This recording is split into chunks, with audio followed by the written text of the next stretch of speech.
కీర్తన 41వ కీర్తన 3వ చరణాన్ని మనం జ్ఞాపకం చేసుకుందామండి.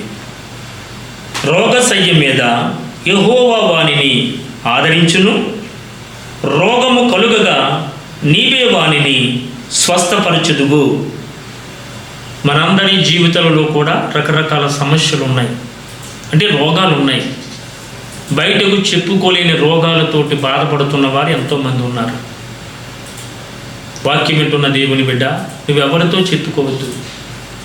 రోగశయ్య మీద ఆయన అంటూ ఉన్నాడు, యెహోవా వానిని ఆదరిస్తాడట.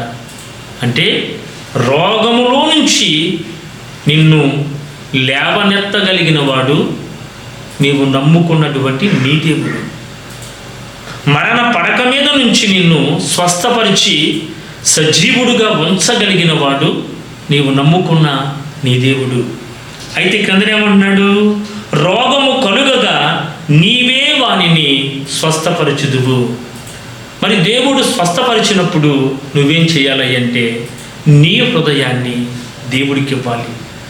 నీ హృదయం అనేటువంటి ఆ యొక్క పలక మీద ప్రభువు యొక్క వాక్యాలు వ్రాసుకునేవాడిగా ఉండాలి. అలా ఉంటే నీకు ఏ బలహీనత వచ్చినా సరే కానీ, ప్రభువా నన్ను స్వస్థపరచు అని ఒక్క మాట పలికితే ఆయన వెంటనే నిన్ను స్వస్థపరుస్తాడు, నీకు జీవాన్ని ఇస్తాడు. నీ కుటుంబంలో కానీ నీ బ్రతుకులో కానీ ఏ రోగము రాకుండా, ఏ రోగానికైనా ఆయన స్వస్థతనిచ్చి నిన్ను కాపాడుకుంటాడు. అటువంటి కృపా కాపుదల ఆ దేవాది దేవుడు మీ అందరి కుటుంబాలకు దయచేయునుగాక. దేవుడు తన పరిశుద్ధ వాక్యము మనందరి వినుకుల్లో దీవించునుగాక. ఆమేన్. అందరికీ వందనాలండి.